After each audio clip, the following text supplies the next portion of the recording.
Following the full demonstration that we just did with the dance routine, which is where the angels pick up the singing of the verse and add in all of the dance moves.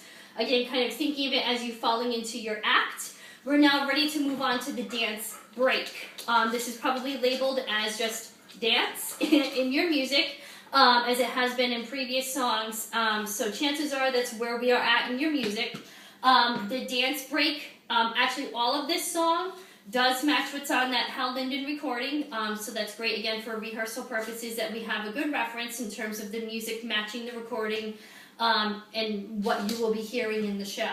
So where we just ended up in the routine, we just finished in that big diagonal line with Reno downstage right and Maggie upstage left. Remember to space off of Reno, and hopefully that will avoid the line getting squiggly and squaggly in terms of not being straight.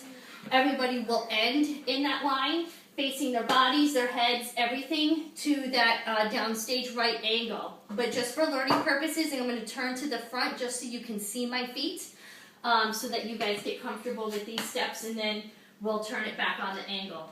We start the dance break over with that new combination with the French walks, but we only do about 3/4 of this routine. Because remember, we then split into the drag steps. So every other person, when we split, is going to be drag stepping to the right, to the left, to the right, to the left, and then the last person, which is Maggie, would be going to the right. So let's break this down. For those of you that are going to be drag stepping to the right, again, it should be person number 1, number 3, and number 5. We start over with the right foot. Everybody starts with the right. So when you run into this line, make sure you start with the right foot so that your step number 8, your final step into the line, ends with the left foot. We walk for 3, ball change, walk for 3, ball change, only do 2 full lap steps, right and left. 5, 6, here we go, right. 1, 2, 3, ball change, left, right, left, ball change. 2 flap steps. And then we do our drag step to the right, 5, 6. Instead of the ball change, ladies, this is the last change we're going to make in our routine. We are going to hop towards your free foot. So for those of you drag stepping to the right, we're going to hop onto our left foot. And then end it with a clap. Okay? 2 reasons why we are doing that. Instead of doing the ball change, which is 2 separated steps, that's going to take up some extra time that really in this section we just don't have. So by going right into a hop, that'll be a little bit of a quicker motion, which will again help our timing in this section. Also, hopping towards your free foot is going to merge the 2 separated lines that we just made on the drag step. It's going to merge those lines back into one line. That will make getting into the buffalo step and having to pivot that buffalo step forward to make our shoulder-to-shoulder line infinitely easier if we already are starting in the one line versus staying separated, having to turn front, get into the buffaloes, do the arms, end attached, and end in one line. That's a lot to have to get done in 16 counts. So if we already start back into our one diagonal line, again, that should make that next step that much easier because you're going to be moving as one solid line instead of having to again, merge as 2. Merge from 2 into 1, rather. So that is the breakdown of the first couple of counts for those people that need to drag step to the right. For those of you going to the left, you start this the same way. However, on your last full lap step, instead of making it a full-footed, full-weighted step, you're going to need to go full lap touch so that your weight ends more on your right. Your left foot is ready to go into the drag step. So let's break that down. For those 2 people that need to go to the left, here's your combination. Right foot ready, 5, 6, walk for 3, walk, 2, 3, ball change, touch. So again, it looks like a step. We're going to kind of fake out the audience there. It's not going to be a full weighted step. It's just a touch. So you can then go into the drag step onto the left. 5, 6. And then you're going to hop towards your right foot. 7 with a clap on 8. Okay? So that is the first 16 counts here of your dance break. We then are going to go into the buffalo. So let's break this down slowly. This is jump, shuffle, jump. A jump is different than a hop because you are changing your feet. So we'll break that down and you'll see pretty quickly the difference between a jump and a hop. So we just ended hop with a clap. The hop is to also unify everybody to get ready to step onto the right foot. So everybody should be able to adjust their weight pretty quickly with the feet in parallel in the hop, with the clap, so that the right foot is ready to jump into this next buffalo. So you're going to jump onto the right, jump, shuffle, jump onto the left. Again, nice and slow, jump onto the right, shuffle, jump onto the left.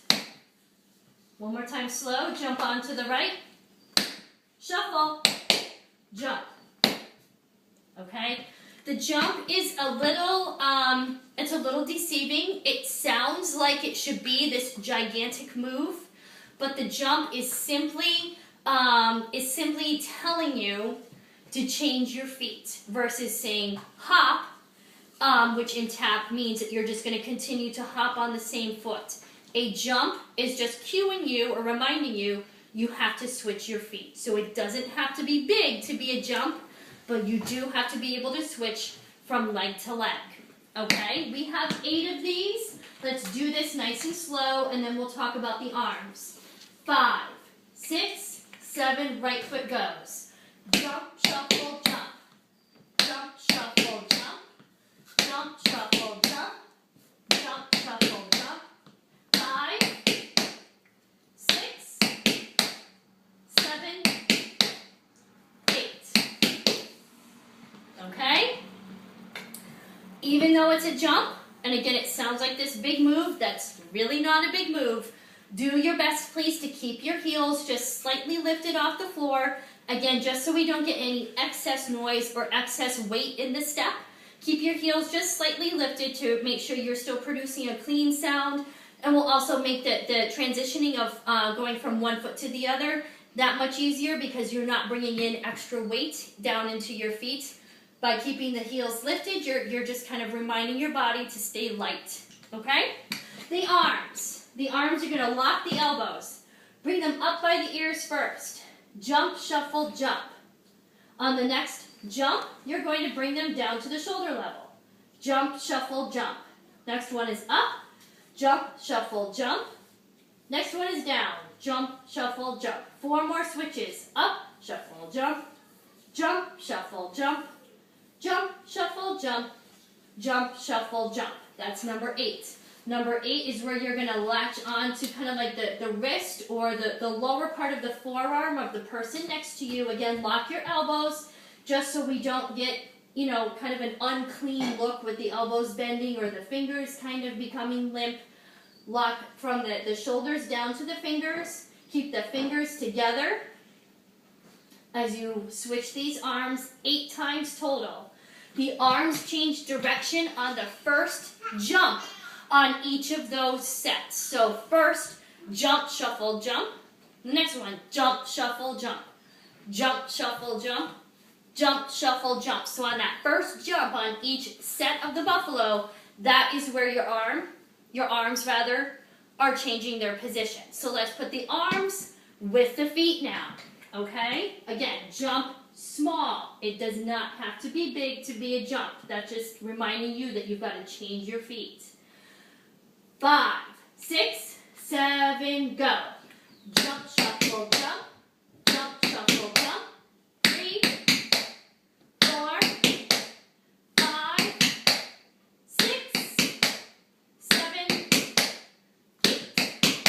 So the shuffle's kind of more off to the side when you do that little buffalo step. And the foot is just going out and then in. Out, in. Jump, shuffle, jump. Jump, shuffle, jump. Yes? Etc., etc. 8 times through.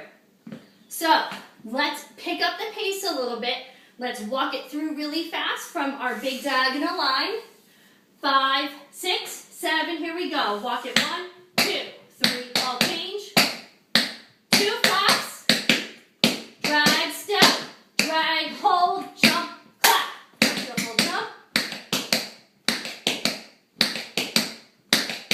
6, 7, 8. There you go. So that'll end you. Remember, you are pivoting your body to the front during that little buffalo section.